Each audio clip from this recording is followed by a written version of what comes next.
So what I'm going to be doing is reading on the 4 Fs, which is the fight, flight, freeze, fawn response, and to put out some information out there so people can start dealing with complex PTSD and anxiety that possibly comes from childhood trauma. This is the book that I'm referring to, so you can see Complex PTSD, Pete Walker, and I'm going to read some material which is going to help anybody who's going to watch this video understand how to deal with their childhood trauma that they've possibly, not resolved as adults and having anxiety and flashbacks, and also, not functioning to the level in which they want to function. A lot of us go through childhood trauma and we get into adulthood and we're not functioning at the level that we wish that we would be. And that's because there's ungrieved stuff from childhood that's not been dealt with. And until we deal with it and until we've got the knowledge, we don't know what we're doing. So I suggest that you look at the links below in this video. And if you know anybody who needs this sort of material, you can tell them the Complex PTSD book is free on Audible USA, and it's free on Kindle UK in the UK, Amazon. So the 4 Fs, it's Complex PTSD by Pete Walker, and all of the information will be below.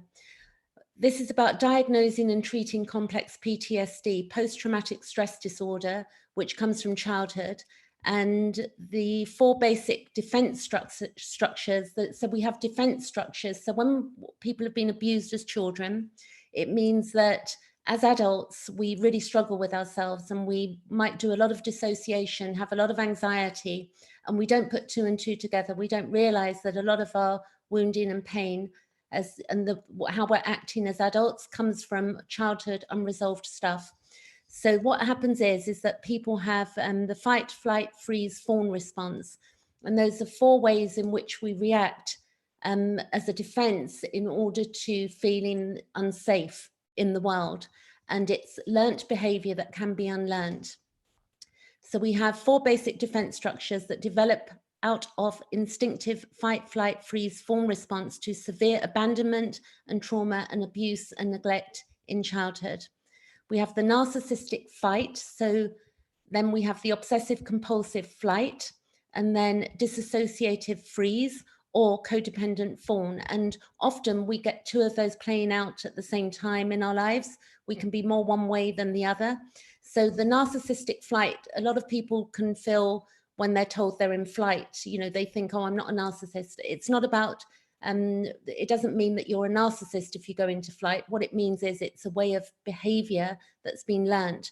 So that if one was abused, then you would, you'd want to fight to get your way away from the person. And it can make people as adults act out because they're feeling fearful. The flight response is when we're obsessive and compulsive about things and being really busy and perfectionism. And the dissociative is freeze. So we might freeze in life and then, not get things done. And we might just go into freeze and not be able to speak up or do what we need to do, like pay our bills and the simple things in life.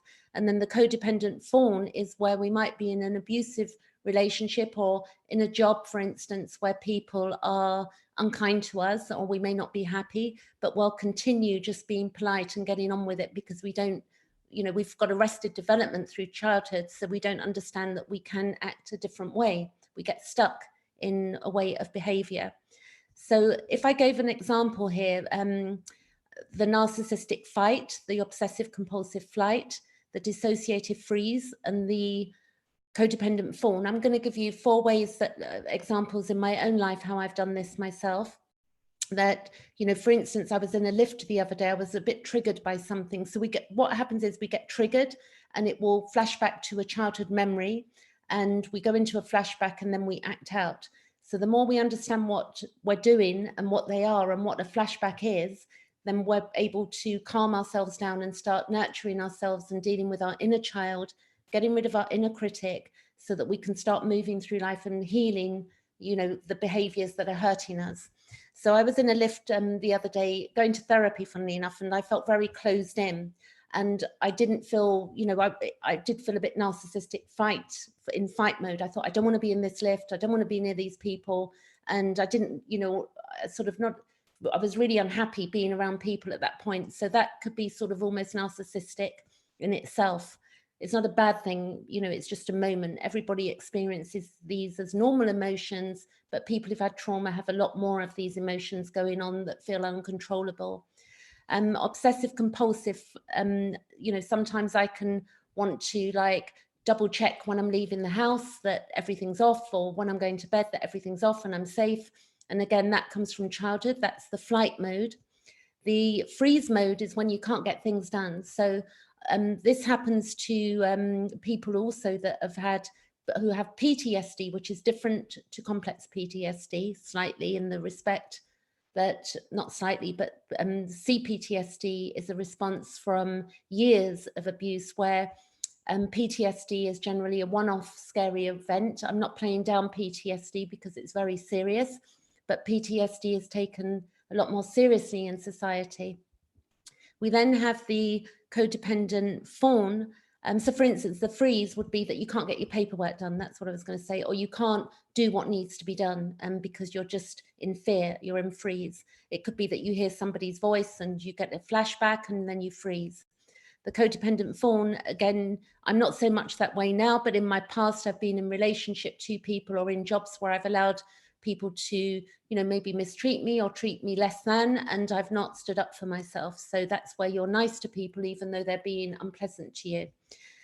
So the more psychoeducation we have, the more we get motivated to, and then we come out of shame, because there's a lot of shame around having the flashbacks, because we think there's something wrong with us, but we don't understand that that they're related to childhood trauma. You know, you could get on a train or something, or on a bus, and you just don't want to be there, or, you know, maybe you feel like afraid of driving because you're got obsessive compulsive, that something bad's going to happen to you. There's so many things that can happen with complex PTSD, and people don't realize they have it. A lot of the stuff that we play out as adults come from primary imprints in childhood that were learnt, that we were taught as self-care systems. So if we went through abuse and there was nobody there to nurture us and care for us, then we don't know how to do that for ourselves. I will say, on with the same respect, I know a lot of people that have been through abuse who manage life really beautifully and do really well,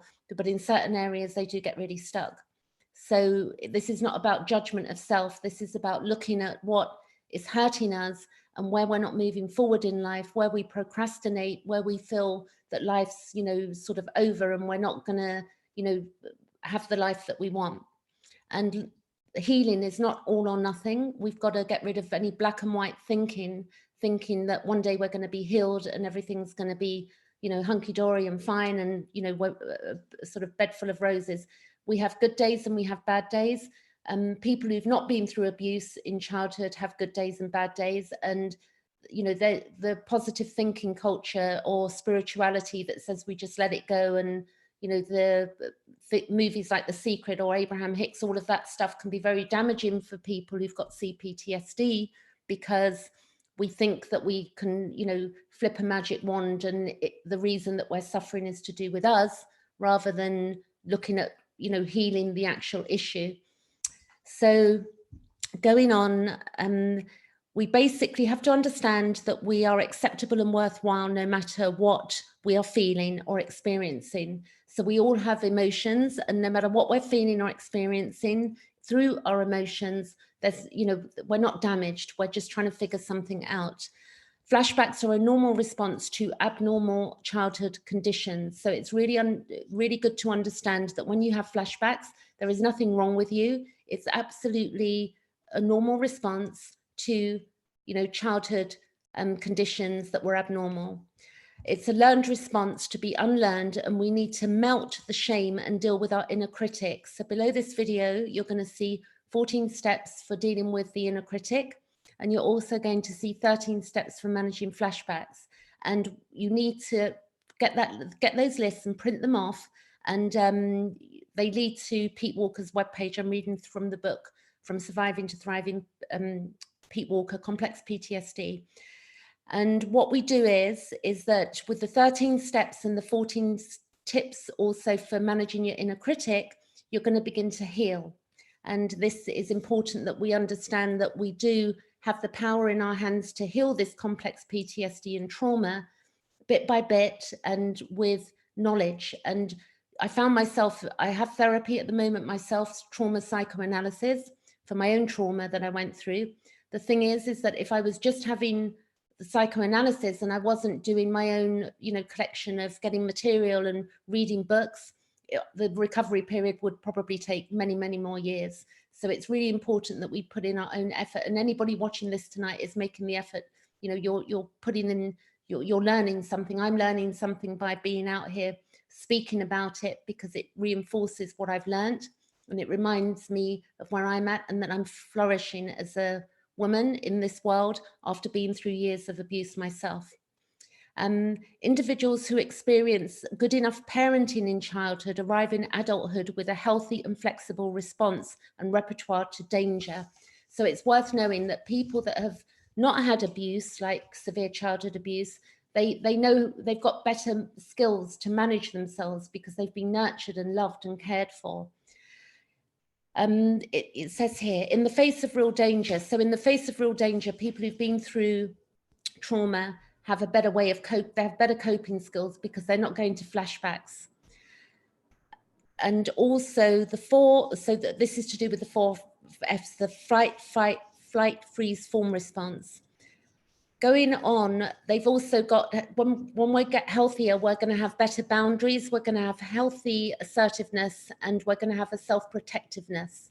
And if necessary, it says, untraumatized individuals also easily and appropriately access their flight instinct and disengage and retreat when confrontation comes. So if somebody confronts us, it's normal to go into freeze or to fight or to flight.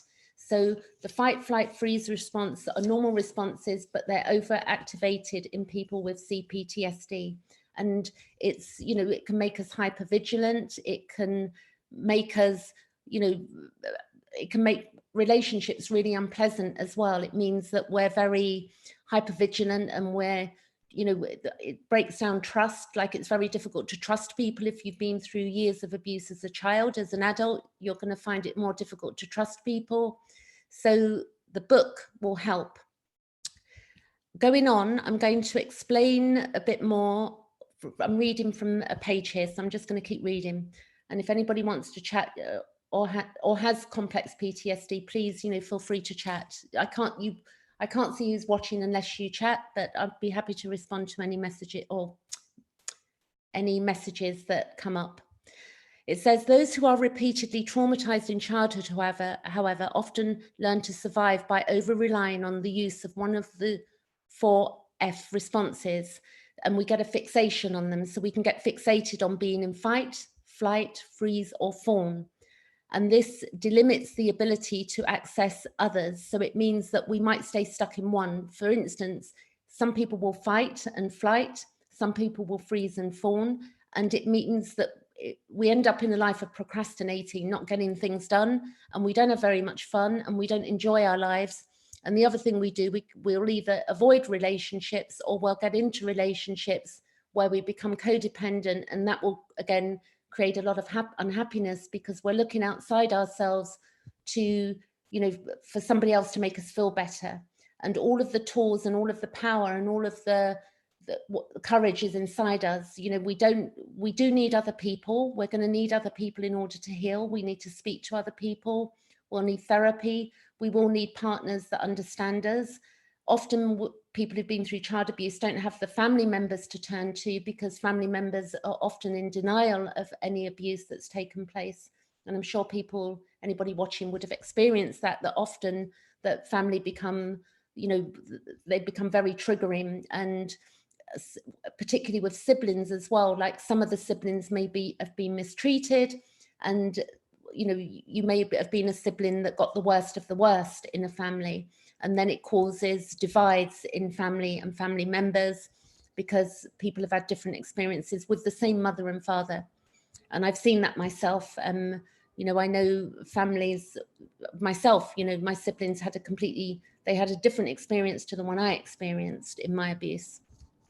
So over time, a habitual, this means it becomes habit.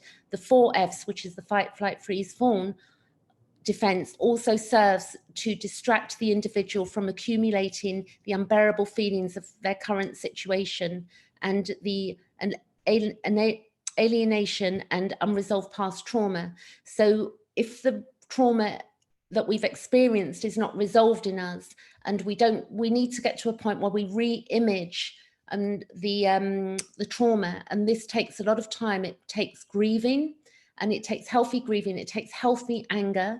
A lot of people that have been through abuse are told in spiritual groups, I've seen it on social media where people have said, I was abused or something, and people will say, oh, you've just got to forgive, learn to forgive and let it go. It's a beautiful spiritual term, but it does not apply to people that have got complex PTSD. It's like the brain has been hijacked as a child, and as an adult, we've got to unhijack our own brain, and it takes knowledge, and it's going to take work. So reading on complex PTSD as an attachment disorder. Polarization to a fight, flight, freeze, fawn response is not only the developing child's unconscious attempt to avoid danger, but also a strategy to purchase some illusion of modicum of attachment. So it means that we'll get involved with, we'll go into disassociation, we'll get involved in things that will help us to disassociate. So we all do different things. I used to drink alcohol to disassociate. I used to, do quite well in a business I had for over 30 years, would you believe, from the age of 21 until 51. And what I did was that I'd buy a bottle of wine for about 12 years. I'd buy a bottle of wine every night that turned into a bottle and a half. I used to come home and sit and drink on my own. And that was my way of disassociating. I was experienced through that time, although I was making good money with a business, I was experiencing extreme guilt. I stayed away from relationships, friends, and I didn't have any intimate relationships with anybody. So we can be affected quite badly. And it can also, if we're told that we've got to forgive and we feel very angry towards the way we were treated as children, that can also mean that we then pour a lot of guilt onto ourselves. We feel very guilty that we're such a bad person that we can't forgive the people that have been so abusive to us.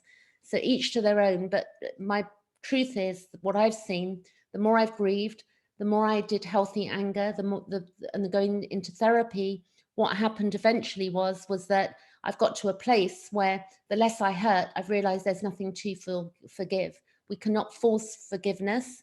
And it works for some people, but it doesn't work for everybody. It depends on our belief systems. Everybody's got their own belief systems. So some people will believe for them. Some people have been through abuse and feel that forgiveness is the best way for them. And for other people, it's an impossible task. And, nobody's got any right to tell anybody how they should deal with their trauma. We've got to make up our own minds what's correct for us. So, but I have to tell you, there is nothing wrong with you if you feel that you cannot forgive somebody, as an example, for sexually abusing you for 10 years of your life. It's okay, and also with emotional or physical and spiritual, any violence as a child that you've had to contend with, you don't have to forgive it. There's no law written. That is patriarchal. It comes from religion and it goes back through history. Natural law would mean that if somebody, if you're walking down the street today and somebody abused you, you're going to run. And that's the normal, healthy response to abuse. We don't stand there and take it. And as children, we can't escape. It's like being imprisoned, in a situation that there's no way out. And it causes a lot of depression. In adulthood, it can cause a lot of anxiety, panic attacks and depression. And we end up living lives that we don't want to live. And it's a double-edged sword, being abused, because it means that not only did we have our childhood taken away, but it also eats into our adulthood. And with this knowledge and information, we begin to rise above that and we begin to leave it behind bit by bit. It doesn't mean we're never going to have flashbacks again. It just means that when we do have one, we're going to spend a lot less time in flashback mode. And when we see something or we know something's going to trigger us, or we're going to stay away from triggers, we're going to say, that thing over there triggers me, I'm not going there, or I'm not going to that area because it triggers me, or I'm not going to watch the news because it triggers me. We begin to make healthy choices as we would if we had our own little inner child, our inner child that needs love. we would protect it. We wouldn't put it in a place it didn't want to be. So reading on, he says, emotional flashbacks are instant and sometimes prolonged regressions into intense, overwhelming feeling states of childhood abuse, neglect, fear, shame, alienation, rage, grief, and or depression. And I'm sure people can relate to that too. The 4F defenses offer protection against further abandonment, hurts, by precluding the type of vulnerable relating that is prone to re-invoke childhood feelings of being attacked, unseen, and unappreciated. Fight types avoid real intimacy. So this is worth knowing, that if we're a fight type, we go into fight, we will avoid real intimacy by unconsciously alienating others with angry and controlling demands by the unmet childhood need of unconditional love. So we've got to realize that, we don't need unconditional love from people in order to experience love. And that going on, he'll then go on to the flight types. So flight, I tend to be a flight type, or I was, which means going into flight means I get obsessive compulsive and busy, and wasn't getting anything real done. So flight types stay perpetually busy and industrious to avoid potentially triggering interactions. So running a business, I was in the service industry for 30 years in contract cleaning in central London, and that kept me busy. I was, working long hours and, getting home at 10 o'clock at night, and then I'd come home, drink my bottle of wine, be on my own and disassociate. And so being in that business kept me perpetually busy, and it kept me in my flight mode, and that kept me in disassociation. And I don't do that anymore. What I do now is that I study astrology, and I help people understand symbolism and their astrology chart through trauma. And I also, talk about CPTSD and help people heal, and I write as well. So the freeze type, which I've also been through periods of going into freeze. So if you're a freeze type, then what happens is that they can hide away. It's like hiding away in your room. It's people who play video games. It's where you're zoning out, you're spending like all the time just not being, you're just not aware of what's going on. You just cut off and you're in freeze, and you can't get normal things done. Like, for me, it's like when I go into freeze, I can't do my paperwork. But again, if we're staying away from the triggers, and we've got a list of knowing what triggers us, and we stay away from the things that do trigger us, we're going to begin to heal. So freeze types hide away. And the fawn types, which is the last of the 4 Fs here, fawn types will avoid emotional investment and potential disappointment by barely showing themselves, hiding behind their helpful persona. So yourself, and I've done this when I was younger, I used to be a fawn type. I used to be very subservient to people, and if people were rude to me, I wouldn't say, I wouldn't stand up for myself. But now I'm not a fawn type anymore. Rarely, I don't see myself in fawn, but definitely once we understand what these are, the fight, flight, freeze, fawn, we begin to say, hey, this is what I'm doing. And then we can begin to deal with it in really healthy ways. He also says the fawn type will over listen, and they will overdo things for other people by being too much of service to others. And that's exposing themselves to deeper, they don't want to expose themselves to deeper levels of rejection. So what it means is if you're extra nice to somebody, you think that you're not going to be rejected or abandoned. And I do that. So actually thinking about that, sometimes I do that. If I feel close to people, I can be afraid that they're going to abandon me if I tell them what I'm thinking or feeling, if they've upset me. So in some places I have to learn that too, a little bit, very small amount there. He does say here then the further descriptions of the 4 Fs, which is the fight, flight, freeze, fawn response. I don't know if anybody out there can relate to being one of those. If you do, feel free to comment. I'm happy to answer questions. So here then, the further descriptions of the 4 Fs, the fight, flight, freeze, fawn defenses with specific recommendations for treatment. So what Pete Walker has in that book, which is the complex PTSD book From Surviving to Thriving, this book here, the links are below. What you'll be able to see is what type you are, and you'll be able to see, how to begin to heal that in you. And then the other thing that we have to do is really begin to look at the treatment of what we, how are we going to treat, our fight and our flight and freeze form. And then we're going to shrink the inner critic. What we want to do is get to a point. So the inner critic is a voice in our heads that every human being has it. Probably the most, if we looked at somebody and thought, wow, that person just looks amazing and they've got this amazing life, but whatever the appearances are, people do have insecurities about themselves. In our being human, we're not perfect, but at the same time we are. Like we look at a beautiful, you go to a meadow and look at the weeds can look beautiful. Flowers, every flower is, got perfection, but they're all imperfect. We're human beings are the same way. As far as I'm concerned, we're each a soul in a body, and we're here to evolve our trauma. And depending on our belief systems, like if we believe that we've had past lives, I don't know, but sometimes I feel drawn that way, that I have, and that I'm going to, maybe come back or not come back. But whatever we believe, the point is that we need to resolve our now life and what's going on for us now, so that we can live to the best possible life that we can.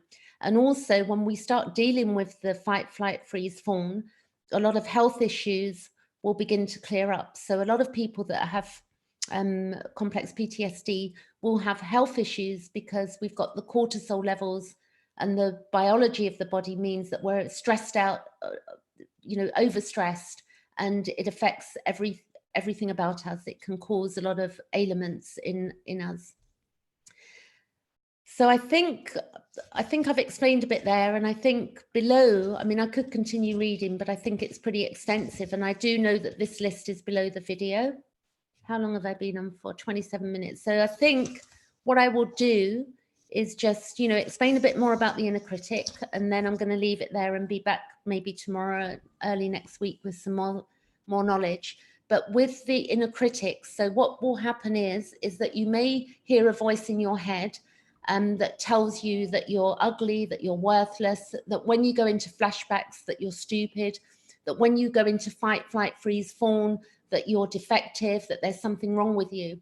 What you need to begin to image is that you have this little child that's inside you, or a little you, like a child that's with you, that's you as a child. And what you begin to do is that you begin to love, and you begin to honor that child, and you begin to make that child feel safe. It's like you're going to reparent your own real inner child. That we've all still got that inner child in us that wasn't loved and was negated and not treated well.